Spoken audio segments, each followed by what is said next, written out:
Был такой очень интересный век, век просвещения, с которым связана история нашего города и с которым связана такая историческая личность, как Антоний Тизенгаузен.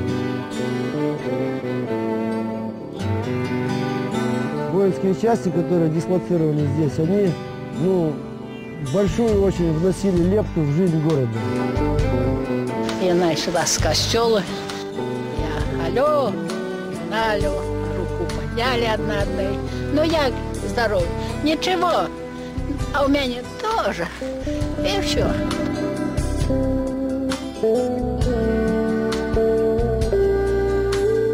Гостей не чекали пока что. Пробачьте, я думаю, что вы подъедете крыху позднее.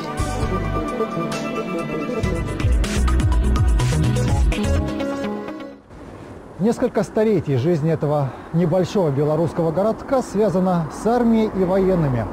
Возможно, отсюда и пошло название «Поставы», то есть по уставу. В тяжелые 90-е последними отсюда уходили летные полки. Сегодня присутствие здесь военных напоминает вот этот самолет при въезде в город и казармы, в которых солдаты больше не живут. И отдельные тротуары в Поставах имеют сходство со взлетной полосой. Бетонные плиты уложили сюда после демонтажа дороги в небо. Поставы – город особенный. Он как бы сам по себе. Мало в Беларуси районных центров с таким характерным географическим положением. С одной стороны приграничье с Литвой, а с другой – 300-километровая удаленность от областного центра Витебска. Наверное, отсюда и особый уклад жизни горожан, и привычка надеяться по большей части на свои силы. В 2009 году Поставам исполнится 600 лет. При этом архитектурный расцвет города приходится на XVIII век. История говорит сама за себя. Многие здания того времени не только сохранились, но и функционируют до сих пор. Здесь удовлетворяют профессиональный интерес историки и лечатся простые люди. В каком еще городе вы найдете больницу, которая бы располагалась в старинном дворце, построенной 250 лет назад? За эти годы поместье Тизенгаузов пригревало в своих стенах женскую гимназию, потом здесь находилось местное управление Народного комиссариата внутренних дел, а позже милиция. После первого хозяина Антония Тизенгауза мало кого волновала сохранность дворца, и только врачи-энтузиасты взялись лечить практически безнадежное здание. Предлагали стать в очередь на реставрацию за несвежим и миром. Ремонт начали сами.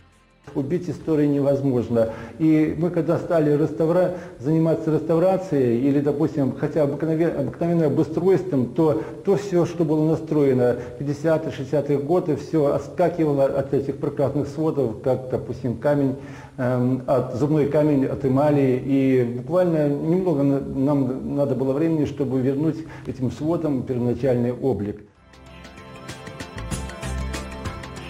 В стиле классицизма реанимировали доктора под стать дворцу и территорию перед ним. При этом подчеркивали, не вложено ни копейки бюджетных средств. Образно говоря, терапевты проектировали, хирурги воплощали, окулисты облагораживали, чтобы глаз радовал. Парк перед дворцом-больницей необычен по своей сути. Здесь все так или иначе связано со здоровьем и медициной. К примеру, вот этот пантеон греческих богов.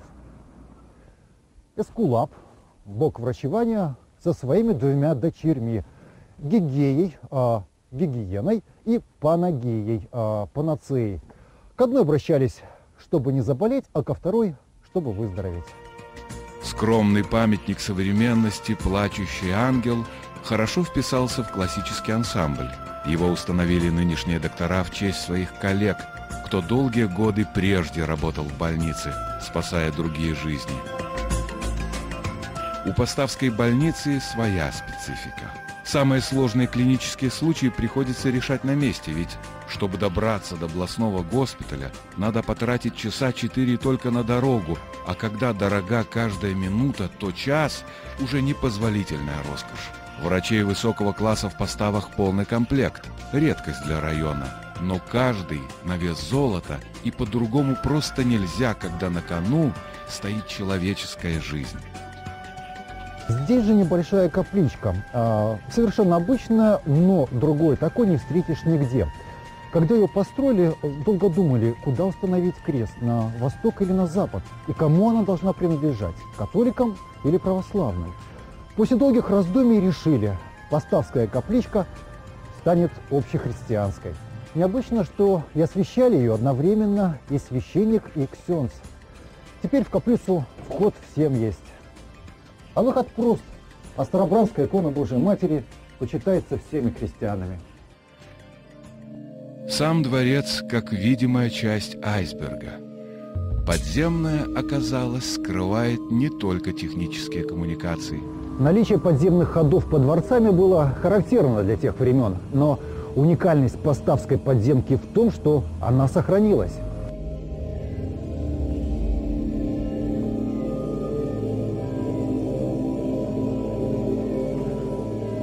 Вот они, те самые пути дороги, идущие вразрез с уличным движением. Вот там, через 100 метров, находится комната в 200 квадратов. От нее идут в разные стороны тоннели. Говорят, один выходит аккурат на городскую площадь, второй пролегает под рекой. О тайных подземных ходах дворца разговоры в Поставах ходили давно. Если верить местной легенде, где-то здесь бежавшие от советской власти помещики припрятали свои сокровища. Якобы в начале 80-х их потомки даже пытались отыскать клад, но, как водится, ничего не нашли. В XVIII веке при Антонии Тизенгаузе здесь была рыночная площадь, теперь центральная часть Постав. Яркий пример, как говорят историки, одной из первых на белорусской земле ансамблевой застройки, когда все строительство ведется в одно время и по проекту одного человека. В Поставах это был итальянский архитектор Джузеппе Сакка. Из 22 домов с характерными фигурными фасадами сохранилось 6. Это были дома ремесленников, гостиный двор, а на месте нынешнего райисполкома стояла корчма. Когда в Поставы прибыла королевская комиссия, современный госконтроль, чтобы проверить, как расходуются бюджетные средства, выделенные на благоустройство города, Антоний Тизенгаус не растерялся. Встретил ее как положено и прокатил по рыночной площади. Высокие гости подвоха не заметили. У обещанных каменных домов каменными оказались только фасады. Остальные 3 стороны были деревянными. То ли понравилась идея, то ли аристократ решил сэкономить, но при застройке, принадлежавшему ему тогда Гродно, Тизенгаус взял за основу архитектурный проект Постав. Теперь у областного и районного центров имеется сходство.